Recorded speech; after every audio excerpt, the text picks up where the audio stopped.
Magandang umaga po sa inyong lahat at lalo tigit po sa ating Panginoon. So, tayo po muli ay mag-aaral po ng salita ng ating Diyos.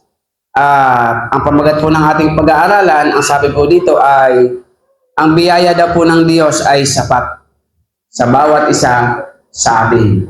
So, lagi po nating tatandaan na bilang mga anak ng Diyos, hindi po dapat tayo mag-alala anuman po ang mangyari sa ating nilalagyan. Dahil ang pangako po ng Diyos, sapat ang kanyang biyaya sa bawat isa sa atin. Ibig sabihin, ano man ang kailangan po natin, ito po ay ibibigay ng ating Diyos. Ang sabi po sa aklat ng Ikalawang Korinto 12:9, ngunit sinabi niya sa akin, ang aking biyaya ay sapat na sa iyo, sapagkat ang kapangyarihan ko ay lubos na nahahayag sa kahinaan. Dahil dito, masaya kong ipinagmamalaki ang aking mga kahinaan upang ang kapangyarihan Kristo ay manatili sa akin. So, sinasabi po dito sa salita ng ating Panginoon na ang biyaya po ng Diyos ay sapat na po sa iyo. Sapat na po sa atin. Sapat po sa bawat isa sa atin. Sa bawat araw, sa bawat oras ng ating buhay, lagi pong sapat ang biyaya ng Diyos. Kailanman, hindi ang Diyos magkukulang sa bawat isa sa atin. Gaano man po kahirap as sinasabi nila ang buhay, hindi po hayaan ng Diyos na wala po tayong makakain. Dahil hindi ang Diyos mangangako kung hindi niya po itututuparin. At malinaw po ang sinabi ng Panginoon, sapat ang kanyang biyaya sa bawat isa sa atin. Kaya kung anong kailangan mo ngayon, ibibigay yan ng Diyos. Sapagkat sapat nga ang biyaya ng Diyos sa atin. Kaya wag po tayong mag-alala, wag po tayong mababalisa. Kung magpapasok ka na naman at kailangan po ng gastusan, wag po kayong mababalisa. Sabi sa Biblia, sino ba ang makakapagpadagdag o magpapahaba ng kanyang buhay sa pamamagitan ng kabalisahan? Diba? Ibig sabihin, ang kabalisahan ay hindi po ito nakatutulong sa atin, pagkos ito po ay nagpapabagsak at nagpapahina sa bawat isa sa atin. Kaya kung kailangan natin ng pera, ano man po ang kailangan natin, huwag po tayong matatakot. Totoo po at buhay ang pangako ng Diyos, sapat ang kanyang biyaya sa bawat isa sa atin. Kaya kung anong meron tayo ngayon, iyan po yung nakikita ng Diyos na kailangan mo ngayon. Ngayon kung anong kailangan mo bukas, iyan po ay ibibigay po sa atin ng ating Panginoon. Basta wag lang tayong mabalisa at tayo po ay magtiwala sa Panginoon. Sapagkat ang kapangyarihan ko ay lubos na nahahayag sa kahinaan. Ano po? Ibig sabihin, kung kailan daw po tayo humihina, doon daw po mas lalong na ipapakita ng Diyos ang kanyang kapangyarihan sa bawat isa sa atin.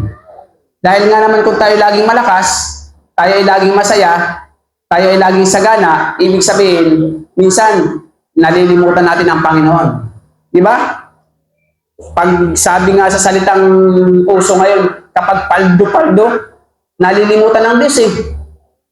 Ang naaalala yung salitang SM eh. SM Angela, yung pantay. Ano po? Kung saan man may SM, naandun. Yung iba naman, pag maraming pera, gusto. Pasyal doon, pasyal dito. Bili noon, bili nito. Kahit linggo, walang panahon. Pero pag wala ng pera, may sakit pa, ay talagang halos lahat ng santo yung tinatawag. Pag Katoliko. Pero pag Kristyano, natututong manalangin. Pagising sa umaga, panalangin. Ano po? Laging nanalangin kapag siya ay may kailangan sa Diyos. Pero kapag ka naman sagana, minsan nakakalimutan ng Panginoon. Kaya minsan ayaw tayo ng Diyos pasaganahin eh. Dahil baka malimutan po natin siya. Dahil sa totoo lang, malaki po ang nagagawa ng pera sa isang tao. Kaya ikaw at ako ay nasa ganyang katatayuan. Alam ng Diyos, para ka talaga dyan. Alam ng Diyos, dyan ka talaga. Kasi pag inalis ka dyan ng Diyos, hindi ka po babagay. Di ba? Kung bagaman inaayos at inaayos ka muna ng Panginoon, hanggang sa ikaw ay patuloy na gumanda ang iyong pamumuhay. Basta't ang lagi po natin tatandaan, ano man ang sitwasyon ng ating buhay, sapat po ang biyaya ng Diyos sa bawat isa sa atin. Kaya walang dapat ikatakot ang sinuman, anuman ang mangyari sa mundong ito.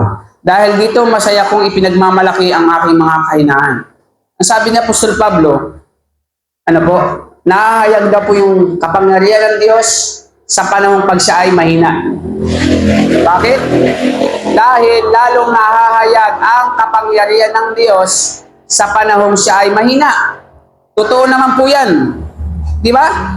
Kahit sino sa atin, totoo po yan. Kapag ikaw ay malakas, kala mo kung sino kayo. Di ba? Kapag ikaw ay mapera, ay, mapera ako. Ano?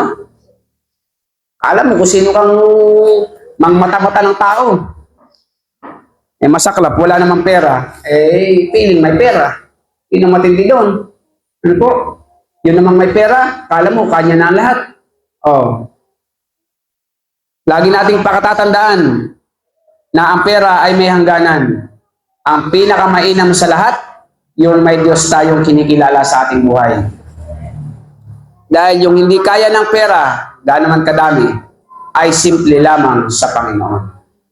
Kaya po dapat tayo magtiwala sa Diyos at kailanman ay hindi po dapat tayo umalis sa ating paglilingkod sa Panginoon. Tandaan niyo po kung bakit minsan tayo dumadanas minsan ng pagsubok. Bakit kaya ako'y lagi namang nananalangin, lagi namang nagsisimba?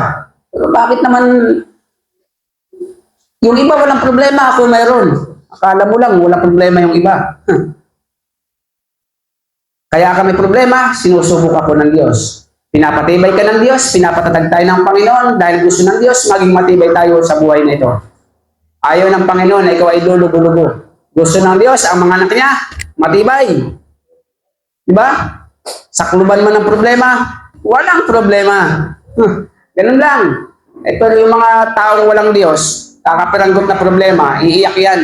Kaya lagi niyong pakatatandaan, lamang po ang taong may Diyos sa buhay. Kahit wala tayong perang madami, kahit hindi tayo mayaman, kahit hindi tayo sagana sa lahat ng bagay, basta tayo may Diyos, mamumuhay po tayong mapayapa at may kakontentuhan dahil ang pangako ng Diyos, sapat na ang kanyang biyaya sa iyo at sa akin. So walang dahilan para umalis po sa paglilingkod sa Panginoon.